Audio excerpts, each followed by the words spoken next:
Welcome to the 3 Down Nation podcast. I'm John Hodge, joined by JC Abbott. Today, we're discussing the Edmonton Elks trading veteran offensive lineman David Beard. The Ottawa Redblacks, let me get this straight, a sudden winning streak? Jamie Newman struggling under center for the Hamilton Tiger Cats. And Duke Williams taking stupid penalties. And the Manitoba Bison's offensive line going viral.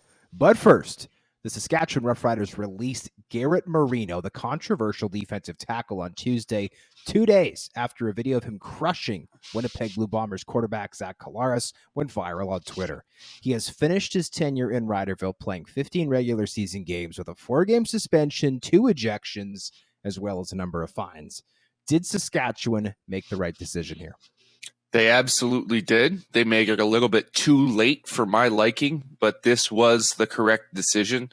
Garrett Marino has done absolutely nothing in his time in the CFL, both before his hit on Jeremiah Mazzoli and after his suspension, to prove he deserves the privilege of being able to play pro football in this league. He simply abuses that privilege on a regular basis with borderline hits at best and egregiously illegal ones at worst. And we've seen the full spectrum this season. You know, the latest hit on Zach Collaros was late.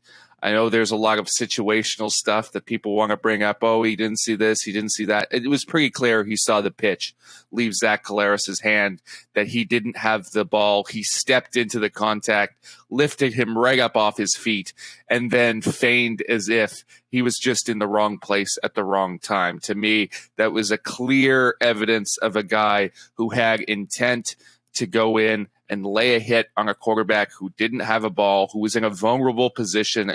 Quite frankly, it looked like a blindside hit in hockey with the way that Zach Collaros' head was turned after he had just completed that pitch.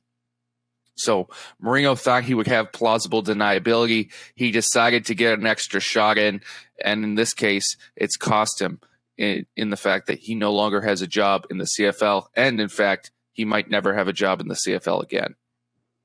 And you touched on the fact that it was a blind hit. We should mention, there was some feedback from former players on Twitter who didn't take much issue with the hit, right? Saying like, well, theoretically, Collaros, may have faked the pitch, right? I'm not sure how exactly you'd identify that play, whether it's some type of, read option RPO. There might be an option for Collaros to hold on to the football and bootleg the opposite way. So, if this was any other player, I think that this hit, while still, maybe eyebrow raising, maybe fine worthy, wouldn't have created the stir, of course, this one did. Over 150,000 views on Twitter within the first 48 hours of it taking place. But this is how a player's reputation can be used against them, right? And this is a situation where Garrett Marino came out of his 4-game suspension promising to be smarter, right? Promising to make better decisions. And I'm still going to be Garrett Marino, but I'm going to be a smarter version of Garrett Marino. He had to know that he was under the microscope, and he's already been fined once since coming back from that 4-game suspension. The very first game, he took a run at Peter Godber, the center for the BC Lions, got fined for that. And there was also a video that surfaced on Twitter of him potentially trying to take the head off of Lucky Whitehead. He missed, but it was an egregious launch. And so obviously this is a situation where Garrett Marino had not learned his lesson. Personally, I'm with our guy Joel Gaston, who wrote a great column Wednesday morning about the Riders' decision to release Marino. I think he should have been cut after the hit on Jeremiah Mazzoli back in week 5 and the subsequent celebration, which frankly was disgusting. We talked about that on the show a couple of months ago. That being said, better late than never. This guy, in my opinion, didn't deserve a chance beyond that. The Riders gave it to him. Obviously, he squandered that opportunity. And football, absolutely, you're right. Professional football is a privilege. It's not a right. It's something that is afforded to a very select few people who deserve that opportunity and have the ability to play this game at an extremely high level. Marino has squandered that opportunity. The league is better, in my opinion, for him being gone. I know there's a lot of people, specifically a minority segment of Rider fans that are passionate defenders of Garrett Marino, who would like to call us all of us who criticize him, too soft, this isn't real football. You don't know what you're talking about. Well, let me make one thing clear. Like, I've played both the positions that Garrett Marino is hitting, and I played the position he plays. And believe me, I was not talented, so I've had to do my share of under the radar, dirty tricks in order to get by, just like Garrett Marino did. I know what he's doing, and I know how he's getting away with it. You look at that Peter Godber hit, Hodge, and a lot of people will say, well, that's not a penalty. That's not a fine. You're supposed to, when someone goes and false starts, to go hit the guy across from you. That's how you draw the penalty. That's what you're supposed to do. And in fact, there's a grain of truth in that. You're supposed to do that. But if you're a line coach out there making that argument, perhaps look at the way Garrett Marino hit Peter Godber, because he didn't do it with proper form. He wasn't a defensive lineman shooting out his hands, creating extension. He drilled a shoulder into him. That's the worst possible way that a defensive lineman can come off the ball. That allows yourself to be blocked by the offensive lineman. And he did it specifically so he could get a shot at. You look at the hit this week. I mean, that play is designed with the D tackle is unblocked. Garrett Marino was designed to be unblocked on that play, specifically because the Bombers did not conceive of a scenario in which that D tackle would get there in time, not recognize that Zach Kalaus didn't have the ball, and be able to drill him. They anticipated that by the time the D tackle got there, as Garrett Marino did, the ball is gone and it becomes an illegal hit. Right? That is how that play is designed, with the jet sweep and the zone block on the right side, and then a little pin and pull action on the backside. So this wasn't a circumstance of someone missing their assignment. The play was designed because what Garrett Marino did was illegal, that it shouldn't have happened in that play. That's why the offensive coordinator drew it up. But Garrett Marino, again, is right on the edge with everything he does, and then he steps over it because he feels like he has to do that to get an advantage in the game. And right now, for the safety of the players, we have not seen a player in this league that is so vehemently hated and reviled by his opponents, who universally almost believe him to be a safety hazard on the field. And so I think it's, about time that the Saskatchewan Roughriders acted. Does not have enough good quarterbacks to go around right now. It just doesn't. There is a vacuum right now in the CFL, partly due to injuries, of course. Looking at Nathan Rourke, with his Liz Frank injury, undergoing foot surgery, unfortunate situation. But that being said, anybody, in my opinion, my personal opinion, who wants to make that hit okay, is going to need a DeLorean and a flux capacitor. Because if you want to go back in time to 1982, 1985, 1997, whatever, yeah, you can make that hit okay. But it's 2022. The CFL needs to protect its quarterbacks. Zach Kalaris is the best healthy quarterback in the CFL right now. The last thing we need is for him to miss a month because of a stupid late hit from somebody who has a very well-documented past of doing these types of reckless things. Unneeded, unnecessary, reckless. That's it.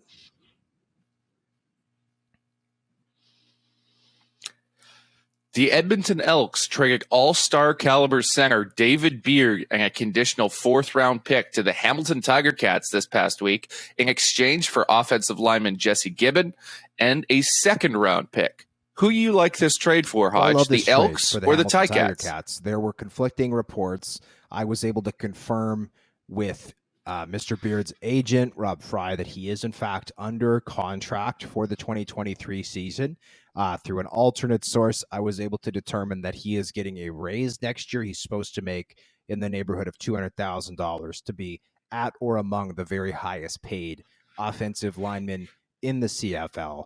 To me, the Ticats have had big issues at center. Jesse Gibbon was drafted out of Waterloo in 2019 with the second overall pick to be a fixture on that offensive line, and he has not lived up to that. He's a player I really liked coming out of the draft. I think there's still a chance that he could be a good starter in this league, but it's been 3 years. He hasn't proven it. I don't blame the Ticats for wanting to move on. They've had Alex Fontana, Coulter Woodmansee in that spot this year. They've not been good enough. Darius Sirocco, former first-round pick, signed with the Ottawa Redblacks in free agency. He secures that spot for them. For Edmonton, I'm sorry, I hate this trade. David Beard, born in Sherwood Park, Alberta, 20 minutes from downtown Edmonton, played his university football at the University of Alberta. And, you know, to be a hometown pick, he was on the bench for the first couple of years of his career, just like Gibbon. I don't think he was a full-time starter until year 3. That was 2017, after he was a second-round pick, I believe it was, in 2015. But he is a homegrown, talent, right? To the greatest extent of anybody in this league, right? This would be like, the Winnipeg Blue Bombers trading away Nick Dembski, right? A guy who's from there, played college football there, university football there, and does it at an extremely high level. And it appears that this is just a salary dump, right? The Edmonton Elks went out and signed Mark Cordy from the Ottawa Redblacks, another Alberta boy who played for the Golden Bears in U Sports, and signed him to the highest contract in the league for a Canadian offensive lineman. To me, those are the two types of pillars you can build your franchise and your offensive line on. They are not pieces to be moved elsewhere. It's not like David Beard is 33 years old. He's 29. He's in the prime of his career. He's going to be in the prime of his career for a couple more seasons. And if I was a fan at Edmonton, frankly, I would be extremely upset that prime is going to be spent, 3,000 kilometers east in the steel town when he could have been playing right in his backyard. And with offensive linemen, I think you could argue that David Beard has not even yet entered his prime, because sometimes these guys hit their stride once they turn 30. He's still 29. So his best years may, in fact, be ahead of him as a veteran savvy center. David Beard, to me, is one of the most underrated players in the entire CFL. He's highly effective from that position. And as you mentioned, Hodge, this is a salary dump, but it's not even a salary dump from this year, I believe, because the Elks have had such injury issues that a lot of their high-priced players have been spending time on the 6-game injured list, which, of course, does not count against the salary cap. This seems to be a move made in anticipation of next season, because they don't want to have to pay, two guys over $200,000 along the offensive line in Corte and Beard. Potentially because they want to chase a viable quarterback. Potentially they'll bring in another high-priced offensive lineman and someone like Carter O'Donnell, who they acquired the rights to earlier this year and may have seen his time in the NFL come to a close due to injury this season. Those are all options. But ultimately, for me, this was not a move that needed to be made with any expediency. Right? This is a move that could have been kicked down the line if you really thought you had to trade David Beard or get rid of David Beard for financial reasons. This season, it didn't need to be made. And the only purpose, in my mind, to Edmonton's 2022 season is to evaluate their quarterbacks. And evaluating your quarterbacks is done best behind a good offensive line. And I know they also want to evaluate some of their young first-round picks.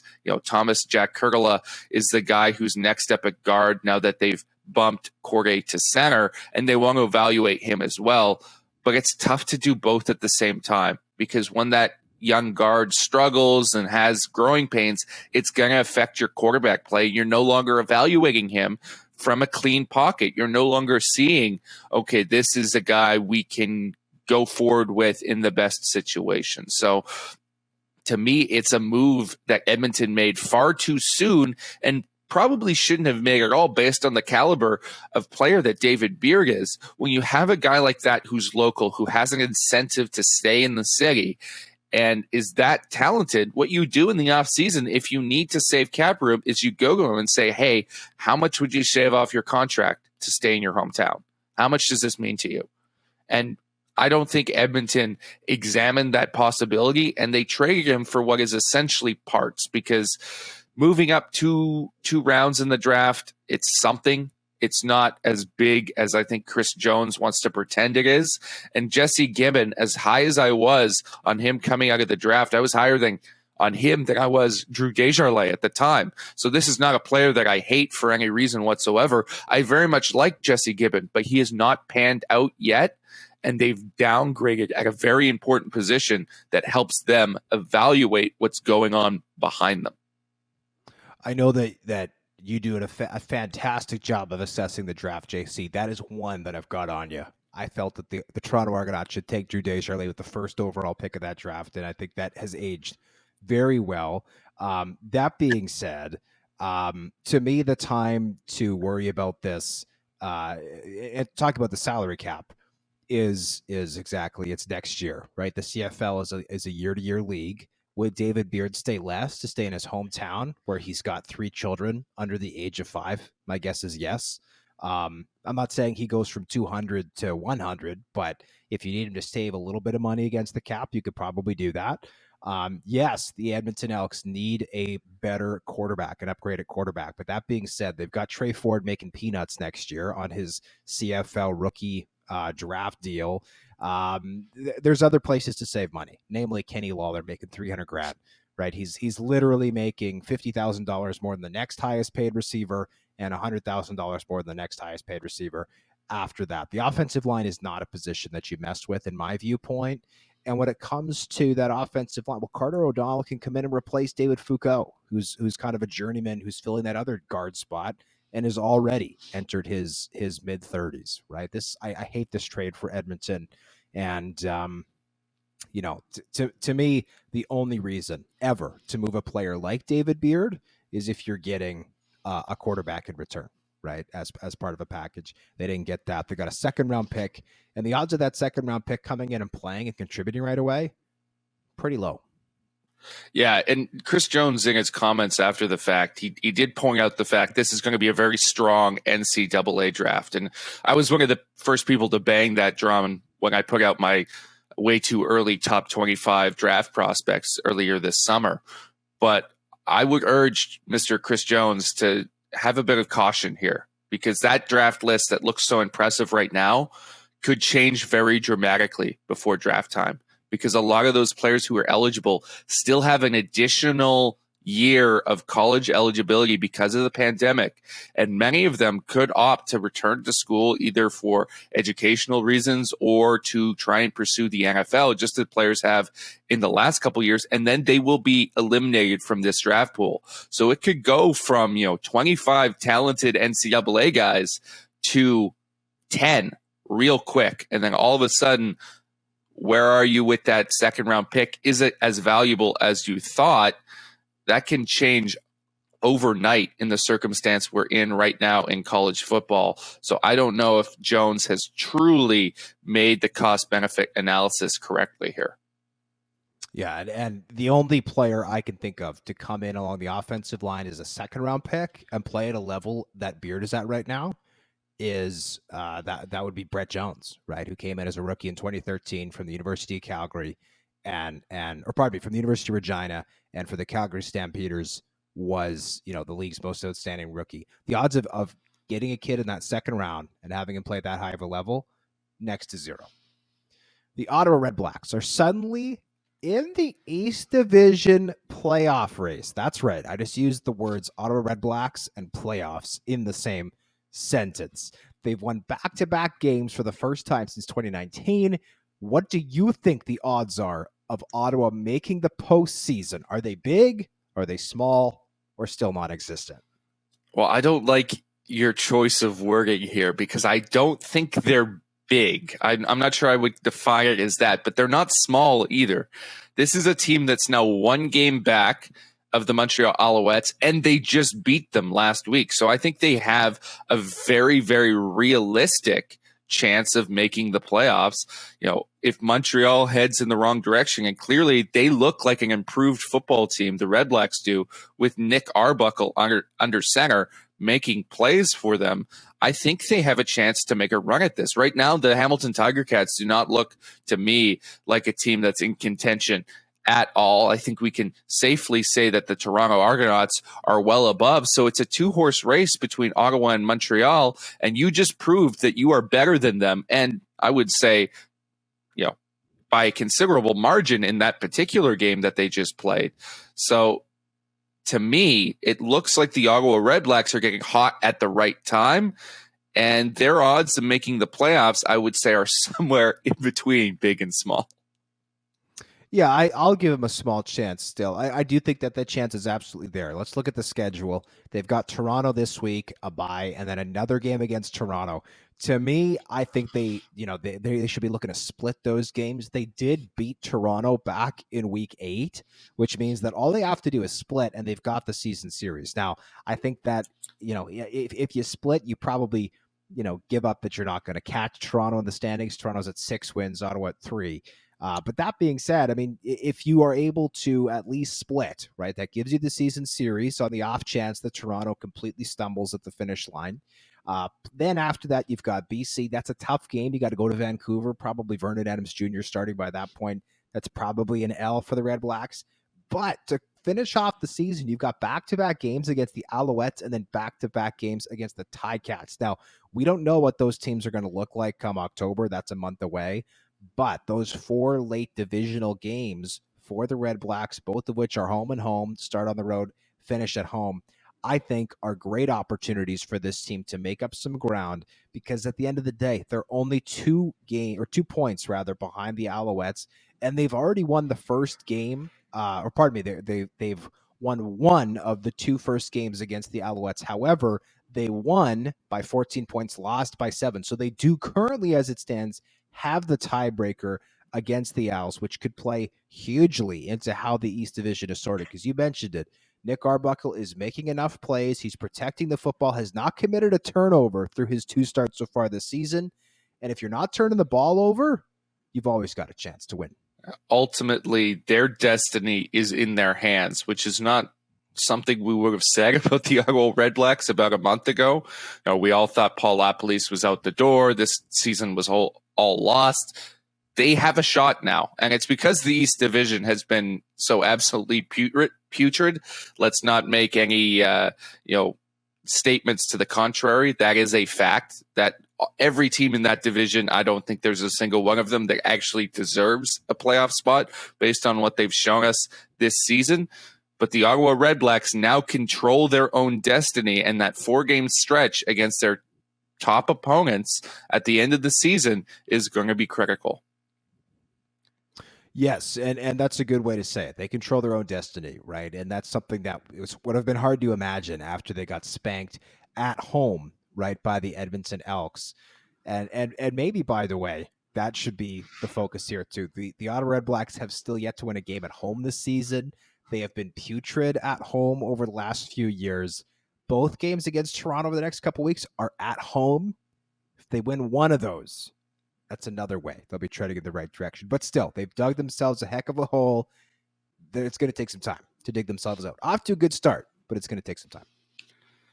Jumping to another East Division team, the Hamilton Tiger Cats started rookie quarterback Jamie Newman in the Labor Day Classic, and it didn't go very well, Hodge, as he completed 14 of 25 pass attempts for 171 yards and 1 interception. Head coach Orlando Steinhauer said Newman showed flashes, but was, quote, obviously not good enough, end quote.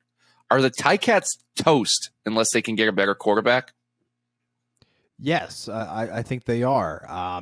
Whether that's Newman figuring things out, whether that's Jalen Morton figuring things out, whether that's Dane Evans regaining his confidence, whether that's Matthew Schultz coming back early from that wrist injury and playing at a high level, those things could all potentially work. But right now, this team's quarterbacking is frankly pathetic. That's, I think, the worst Labor Day Classic that I can remember, at least over the last 10 years, that was played between the Argos and Ticats. It was a disappointing matchup, which is really disappointing because they had a great crowd in Steeltown, sold out Tim Hortons Field.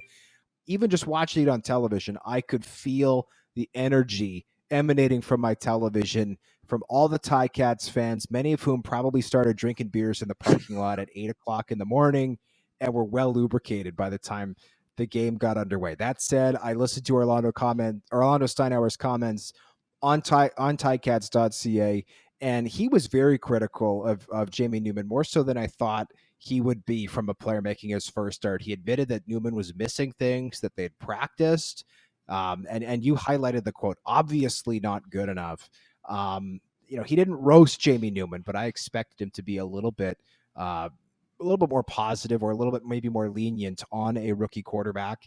I do still think that Jamie Newman has the tools to be successful in this league. He's certainly got a big arm. He's certainly got a big frame. He can run with the football. He can do some good things.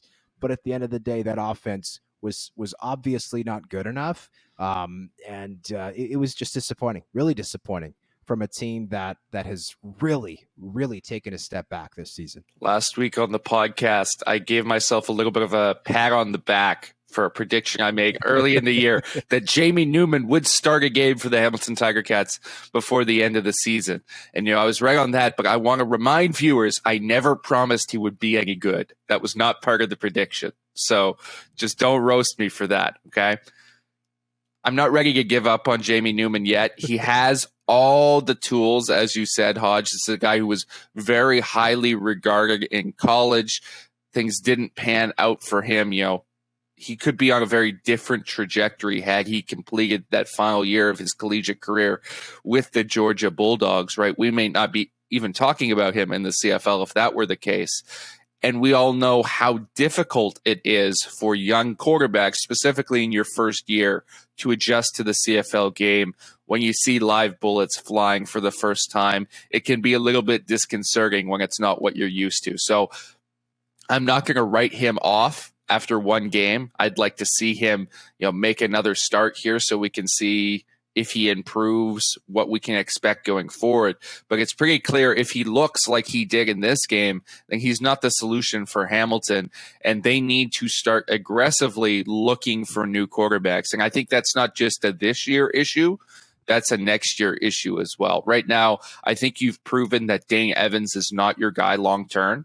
And Matthew Schiltz, as good as he's looked, career backup, 29 years old, these are the types of quarterbacks that we've talked about on the podcast before is a dangerous trap for CFL teams because you get the illusion of competence, right?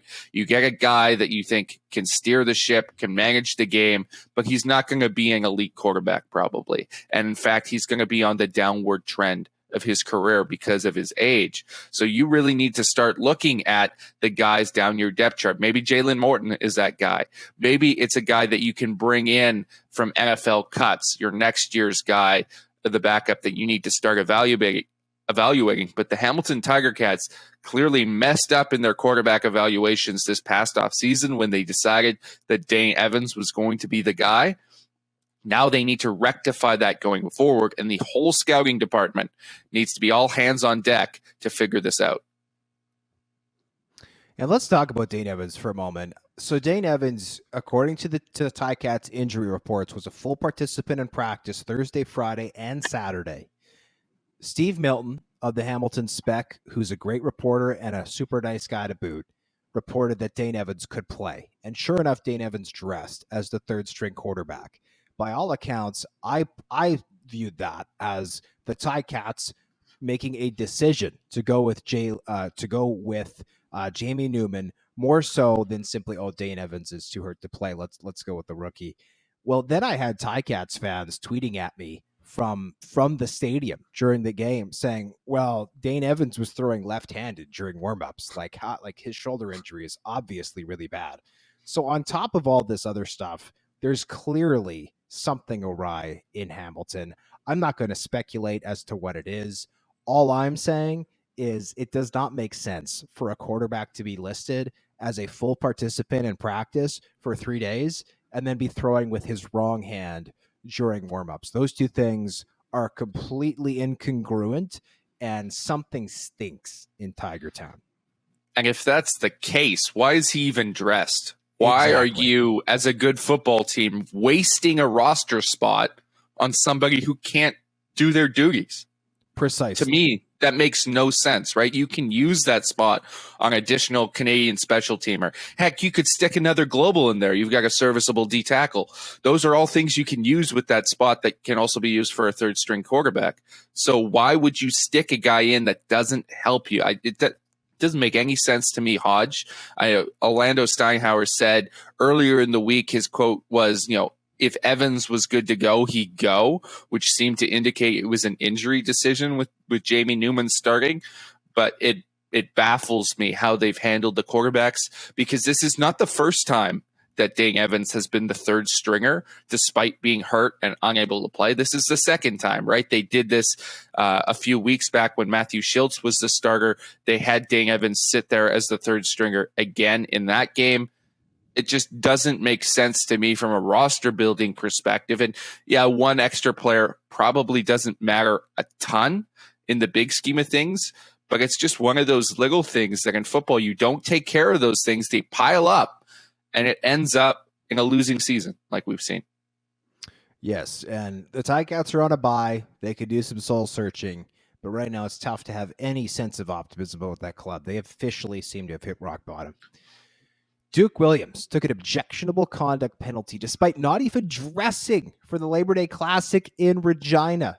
The call came after defensive back Dietrich Nichols chased down Kyron Moore along the sideline, and Williams created a skirmish. Head coach Craig Dickinson told the local media that he would no longer permit injured players to remain on the bench, saying, quote, "It was a stupid penalty, and I think Duke feels bad about it, as he should," end quote. What did you make of Williams' behavior? Absolutely awful. At any level of football, if you're someone on the sideline not dressed and you get involved in an altercation, you cost your team a penalty. It is an unforgivable mistake. That is egregious behavior by Duke Williams. And, it's been a trend throughout the year with him. He has had controversy after controversy, whether it's accusations of spitting or helmet throwing or, even something that far more innocuous, but the jumping into the crowd for the nachos and getting fined for it. Duke Williams has been the center of attention, and he's had more headlines for, non-play related things than he does have catches. He has plenty more drops than headlines. I'll give him that, but not very many catches, not very many yards, right? He has not been effective on the football field, and yet he's taking headlines off the field. He's hurting his team actively when he's not on the field. To me, Duke Williams needs to do some self-evaluating, and the Riders, it should not have to come to this, that you're not allowing players on the bench who aren't dressed, right? You should have control of your team to ensure that this doesn't happen. The fact that they are having to make a statement and saying there will not be players who are injured on the bench any longer because of this behavior is almost a statement, or it's almost like throwing your hands up. Like, we cannot handle this locker room anymore. And we've seen it with the Garrett Marino stuff coming too late. We see it here with Duke Williams. Things are not going well in Riderville, and they need to take more control of that locker room, of those players, if they want to have success going forward.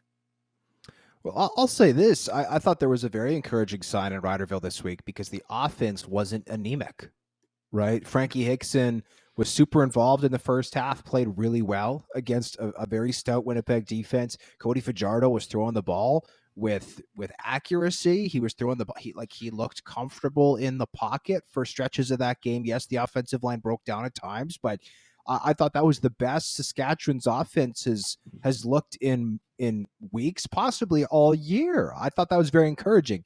However, I think it's notable that came without Duke Williams in the lineup. Shaq Evans came back, made some good plays. Kyron Moore made a couple of nice plays. And honestly, I don't understand Jason Moss's lack of desire to try to get his running backs the football. They completely went away from Frankie Hickson in the second half, which I thought was a huge mistake. And I think that this team needs to keep him involved and as well find a way to keep Jamal Morrow involved as a two-headed running back tandem once Jamal Morrow returns from a busted hand. Those two, I think, should be getting 30 touches combined a game, whether it's along the ground or through the air, maybe 20 carries and 10 catches, that kind of thing, because that's only going to take pressure off of Cody Fajardo. Clearly, Duke Williams has shown with this lack of judgment here and earlier this season that he is not ready for a leadership role in that receiver room. But the good news for Saskatchewan is they clearly don't need him, right? We haven't even talked about Kean Schaefer-Baker, who's been sensational for that team as well. So if I'm the Riders, you just moved on from Garrett Marino. I'm not saying you cut Duke Williams, but I think you start having conversations about who actually makes you the best team that you could possibly be, because you just didn't have Duke. And again, against arguably the league's best defense, you just had arguably your best offensive performance of the year. Yeah, It does make a ton of sense to cut Duke Williams at this stage of the season, but you certainly have to think he's not going to be in the plans in Riderville going forward as you might have anticipated. And he's going to have to take, I would think, a significant pay cut if he plays in the CFL next year, because he hasn't shown himself to be worth all the money that they paid him in this offseason. It's now time for Hodges' heritage moment. On this day in 1996, the Toronto Argonauts defeated the Winnipeg Blue Bombers by a score of 66-25, setting a new CFL record for most points scored by a visiting team in a regular season game. Doug Flutie and the Argos went on to win the first of two back-to-back Grey Cups 10 weeks later, after finishing the regular season with a scintillating 15-3 record. JC, have you ever seen a team go to another team's stadium and put up 66 points? Not in professional football. I can assure you that when I was in high school, we had 66 points put up on us at home all the time. So we accomplished that feat against us quite consistently, but I've never seen it happen at the professional level. It's ridiculous. I balked when I saw that number in the record book. I doubt we'll see another visiting team ever put up 66 points in a game. Unbelievable. It's now time for the 3-minute drill. Here we go. Vernon Adams Jr. told the media in BC that he will be ready to play as soon as his new coaching staff deems him ready to do so. Do you think he could start this week against his old team? Should he start? I believe he should. Will he start? I think they're going to give Antonio Pipkin one last shot at a starting job here. The first shot at a starting job, because Michael O'Connor started the last game and was banged up. I don't think Pipkin's the option. I think I've seen enough of him in his CFL career to make that assessment. But BC isn't ready to put Vernon Adams Jr. on the field quite yet. The Montreal Alouettes released fullback Christophe Normand 1 week after suspending him following his arrest for child luring. Was that the right move, Hodge? It was. They seemed to take their time. They suspended him, right? They did their investigation. And obviously, I mean, with what is transpiring with Christophe Normand, he does not belong on a football field right now. We'll let the legal course run its course. Canadian offensive lineman Drew Desjardins made the practice roster with the New Orleans Saints. Is that a good fit for him? I think it's great. There's some fantastic offensive linemen there in New Orleans that he can learn from. Drew Desjardins is a guy who's impressed me basically from day one in the CFL. We mentioned before I had Jesse Gibbon ranked ahead of him. One of the most egregious mistakes I've ever made evaluating the CFL draft. This guy is a stud. The CFL fined Toronto Argonauts defensive back Eric Sutton for his junk punch on receiver Keandre Smith. Was that the right decision? Absolutely. We can't have, and we're borrowing this terminology, of course, from Dwayne Ford. You can't have people junk punching each other out there on the football field. Come on. The Edmonton Elks signed former Toronto Argonauts defensive back Jeff Richards. Is that a good move? I think it is. I've always been impressed by Jeff Richards' play. Now, he's a little up there in age, but there's not a lot of talent on the Edmonton back end right now. I think a guy like Jeff Richards helps you a ton. The University of Manitoba Bison's offensive line went viral on TikTok, garnering more than 4 million views, almost 5 million views, on a video of them practicing pass sets to a Bruno Mars song. How cool is that, Hodge? It's super cool. I love TikTok, but I got to say, the Bisons have to get their blocking game up to match their TikTok game, because Des Catelier faced a ton of pressure this past week against the Regina Rams. Got sacked 6 times. I'm surprised he stayed in the game. BC acquired kick returner Terry Williams via trade from the Ottawa Redblacks. Can he bring a spark to the team's anemic return game? I think he can bring somewhat of a spark, but there's 2 issues here. Number one, it's going to be difficult to get him on the roster based on their ratio and how they've been setting things up this season. That's part of the reason why they haven't had a kick returner. And number 2, the blocking's still going to be terrible, so there's only so much that Terry Williams can fix. The Saskatchewan Huskies spanked the Calgary Dinos 44-5 in the first week of Canada West U Sport action. Do you see the Huskies winning this year's Vanier Cup? I do. I think they're going to win it. I certainly think they're going to get out of Can West. I thought the Bisons could give them a run for their money. After watching the Bisons this past week, I have less faith in the University of Manitoba getting that done. I like the Huskies a lot. Edmonton placed star receiver Kenny Lawler on the 6-game injured list due to an ankle injury. How big of a blow is that to the Elks? I don't think there could be a bigger blow to this Elks team based on what they have in that offense other than Kenny Lawler. He's their biggest star by far, their best player. This is a pretty significant loss for that football team. The Ottawa Redblacks have brought back defensive back Brandon Dandridge following a stint in the NFL. Can he help in their bid to make the postseason? I think he can. They moved on from Anthony Texada in a corresponding move this morning. I thought Dandridge was super physical, super athletic for them last year at corner. I think he's going to help them a lot. Maybe he'll put them under the postseason. We'll see. Simon Fraser University's athletic teams will now be called the Red Leafs 2 years after discontinuing the name Clan. How do you feel about the name Red Leafs? I think I'm going to steal a word from Shaquille O'Neal for this particular assessment. I'm going to call it horror awful. It's horrible and awful combined. I do not like Red Leafs. I've liked their marketing campaign when they didn't have a team name, where they talk about repping the Leaf, rep the Leaf because they're Canada's only NCAA team. I think that's great. Red Leafs just does not roll off the tongue. It's clunky. It's ugly. I do not like this name for SFU at all whatsoever. Former CFL All-Star Deontay Spencer has landed on the practice roster of the New York Jets. Is that a good fit? It is a good fit, and it brings my heart joy knowing that Chris Streveler will be throwing to Deontay Spencer in practice with the New York Jets. How's that for a CFL connection? You gotta love it. We thank you. You gotta love it. We thank you as always for listening to the 3 Down Nation podcast. We will join you folks next week for another episode. Take care.